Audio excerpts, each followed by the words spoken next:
Salam sehati sejiwa. Hari ini saya akan membentangkan hasil kajian yang bertajuk Sistem Penerapan Bintang dalam Penguasaan Bahasa Melayu. Pengkaji yang terlibat dalam kajian ini ialah Wijayalakshmi Subramaniam, Cik Ibrahim bin Saleh dan Sivaneswari Sivaratnam. Latar belakang kajian. Kesukaran murid-murid SJKT mempelajari bahasa kedua ini memang tidak dapat dinafikan kerana tahap penguasaannya tidak memuaskan. Strategi memperkukuh penguasaan bahasa Melayu ini melibatkan penambahbaikan kurikulum dan penyediaan guru serta bahan yang mencukupi dan berkualiti untuk melaksanakan kurikulum tersebut. Tujuan pentaksiran sekolah dijalankan adalah untuk meningkatkan pencapaian, memperbaiki kelemahan atau masalah murid dalam pembelajaran, mengubah suai strategi pengajaran dan mencungkil keyakinan kepada murid untuk belajar. Salah satu ciri pentaksiran sekolah merujuk pada standard prestasi. Pernyataan masalah. Hasil daripada pemerhatian, apabila pencapaian murid lemah di darjah 6, guru yang mengajarkan bahasa Melayu menganggap bahawa guru bahasa Melayu darjah 1 hingga 5 kurang memantapkan kemahiran murid yang lemah sebelum menjejak darjah 6. Persoalannya, adakah 15 golongan kata yang diajar oleh guru untuk murid selain dinyatakan dalam DSKP? Bagaimanakah murid akan menguasai tata bahasa sedangkan pengajaran tata bahasa hanya diajarkan secara tidak langsung? Kajian-kajian lepas terhad kepada satu aspek yang dikaji dalam pembelajaran bahasa Melayu dalam kalangan murid.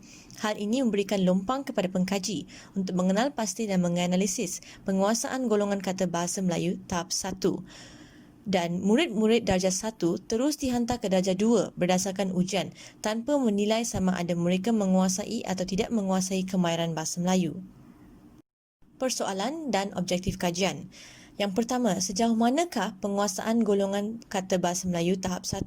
Pengkaji akan menganalisis penguasaan golongan kata bahasa Melayu tahap 1. Kedua, bagaimanakah menganalisis penguasaan golongan kata bahasa Melayu? Pengkaji akan menghasilkan sistem penerapan bintang dalam menganalisis penguasaan golongan kata bahasa Melayu. Kajian-kajian lepas tentang kajian penguasaan bahasa menunjukkan Syaina binti Halim mengenal pasti kesalahan tata bahasa yang sering dilakukan oleh mereka dalam penulisan. Eman Al-Tuki pada tahun 2011 mengkaji masalah pelajar bahasa Inggeris dalam tata bahasa. Manakala Rohaza bin Muhammad Saad pada tahun 2011 mengkaji kesilapan morfologi dalam penulisan bahasa Melayu pelajar bukan Melayu. Kajian lepas tentang kajian cara peningkatan penguasaan bahasa menunjukkan kesan elemen ganjaran terhadap kanak-kanak dalam perkembangan perbendaharaan kata bahasa Melayu yang dikaji oleh Suziyati bin Abdul Mat pada tahun 2011. Diah Saraswati pada tahun 2015 mengkaji kepentingan permainan papan dalam penguasaan tata bahasa, manakala pengkaji Muhammad Hafiz bin Bakar pada tahun 2019 mengkaji keberkesanan kaedah permainan bahasa KPB dalam mempertingkatkan penguasaan bahasa kerja Al-Mudari. Subjek dan tempat kajian. Bagi populasi, murid India darjah 5 berjumlah 76, iaitu 39 orang murid perempuan dan 37 orang murid lelaki dipilih.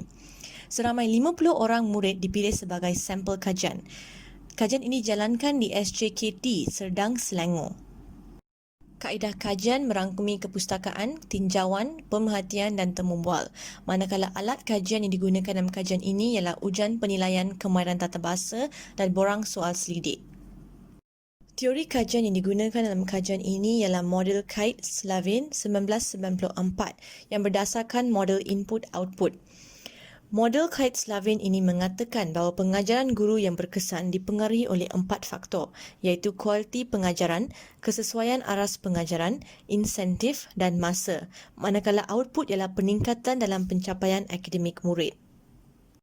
Dapatan kajian 1. Berikut merupakan raja yang menggambarkan keputusan ujian penilaian kemahiran tata bahasa. Peratus responden yang mendapat kebanyakan betul kurang daripada peratus responden yang mendapat salah. Dan secara keseluruhannya, murid tidak dapat menguasai kemahiran setimpal dengan tahap. Bagi menjawab persoalan kajian yang kedua, iaitu bagaimanakah menganalisis penguasaan golongan kata bahasa Melayu, pengkaji telah menghasilkan sistem penerapan bintang dalam menganalisis penguasaan golongan kata bahasa Melayu.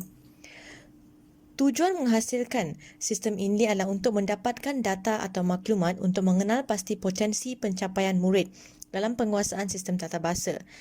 Sistem ini juga menjadi satu perancangan akademik dan kelemahan dan kelebihan pengajaran tata bahasa untuk dikenal pasti.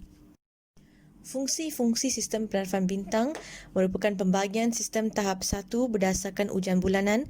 Markah ujian tersebut direkodkan dan dinilai dengan menggunakan rubrik.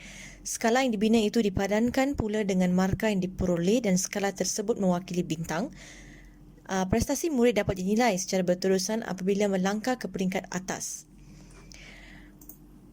Keunikan sistem kemahiran tata bahasa disusun berdasarkan DSKP daripada aras rendah kepada tinggi.